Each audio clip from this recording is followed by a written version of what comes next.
بسم الله الرحمن الرحیم. به نام خداوندی بخشنده مهربان.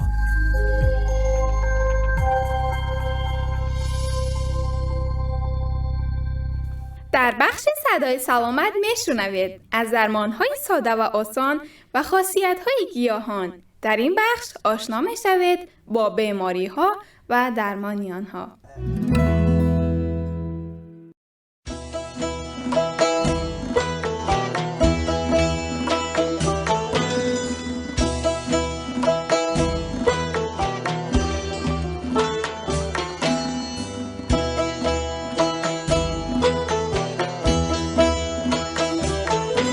سلام و درود بر شنوندگان عزیز رادیو مهر. خوش آمدید به برنامه خودتان، برنامه صدای سلامت. من محمد حکیم هستم، مجری برنامه رادیو مهر. به همراه کارشناس و محقق طب نیاگان جناب استاد علی حیدر از کشور دوست و همسایه افغانستان.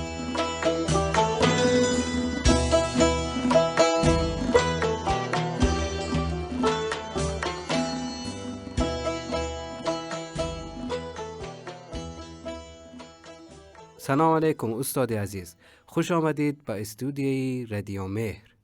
امیدوارم که حالتان خوب باشد.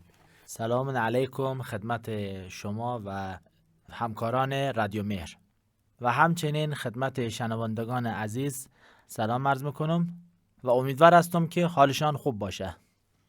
استاد، اگر برایتان ممکن است اندکی در رابطه با خودتان برای ما و شنوندگان توضیح دهید. بسم الله الرحمن الرحیم. حقیر علی حیدر هستم از کابل افغانستان. مدت 10 سال که در طب نیاکان مشغول هستم و در حال حاضر در استانبول ترکیه مطب دارم. اونجا بیمار رو میبینیم، درس میگیم و تحقیقات طبی داریم. استاد بسیار تشکر عرض میکنم در رابطه با توضیحی که دادید از خودتان. استاد، از شنوندگان سوالی داشتیم در رابطه با کووید 19. اگر ممکن است کمی در همین باره برای ما و شنوندگان توضیح دهید تا کمی آگاهی پیدا کنیم در رابطه با همین کووید 19. کووید 19 بیماری است که در طول تاریخ بشر سابقه نداشته است از جهت همه‌گیری و از نظر طب مدرن که دوا درمان ندارد و اما از نظر طب نیاگان مزاج این بیماری سرد و تر است. می توانید برای ما توضیح دهید که چرا مزاج این بیماری را سرد و تر دانسته اید؟ چون در زمستان بیشتر می شود و همچنین از علائم خود بیماری که شش را آب پر می کند و آب در طب سنتی جزء مزاج و خلط سرد و تر است. ما شنیده ایم شما از این بیماری چند درمان داشته اید. آیا می شود از درمانهای خودتان و از تجربیاتتان برای ما بگویید تا هم ما و هم شنوندگان عزیز استفاده کنند؟ بله، در مدت این 6 ماه که تیر شد بیمارهای زیادی را درمان کردیم. الحمدلله همشان هم جور شدن. درمان این بیماری خیلی هم ساده است، با همان چیزایی که در هر خانه پیدا می شود، در هر آشپزخانه هم پیدا می شود و در دسترس همگان هست. اما درمان این کووید 19 در طب سنتی خوردن چیزای گرم مزاج است. مثلا 3 دانه عسل که 1 قاشق 3 دانه است و 3 قاشق عسل است.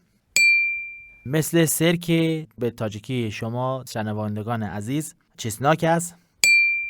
مثل نمک که از داروهای گرم طب سنتی است.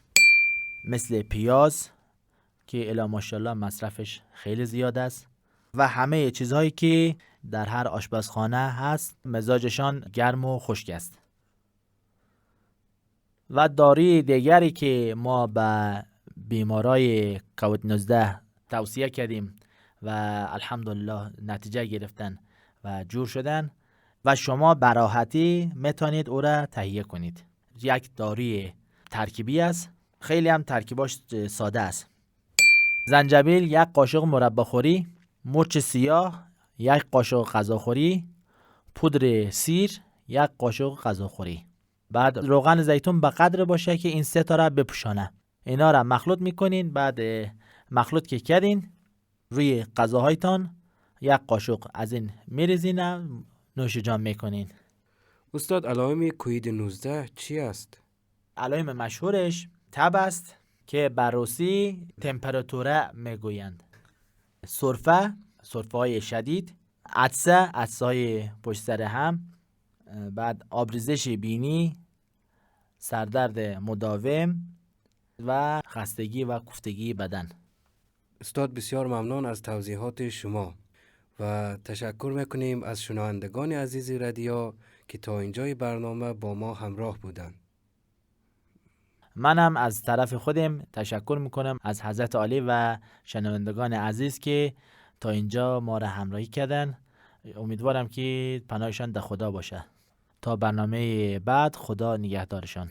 خداحافظ.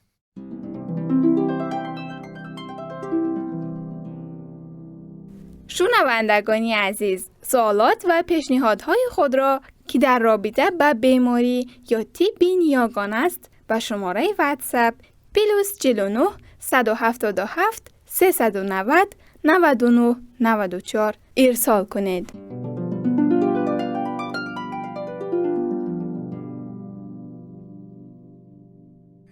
سوالات و پیشنهادات شما برای ما بسیار ارزشمند است و حتما به آن پاسخ خواهیم داد.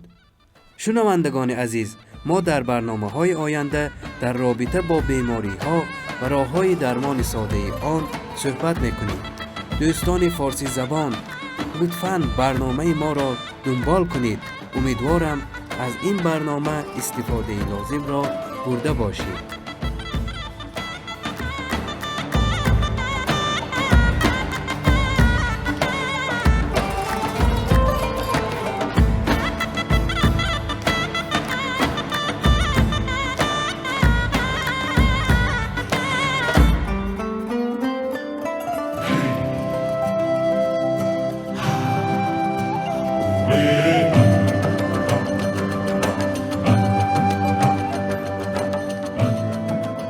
تا برنامه بعد برای شما شنوندگان رادیو مهر آرزوی سلامتی و تندرستی دارم. تا برنامه بعد، خدا حافظ.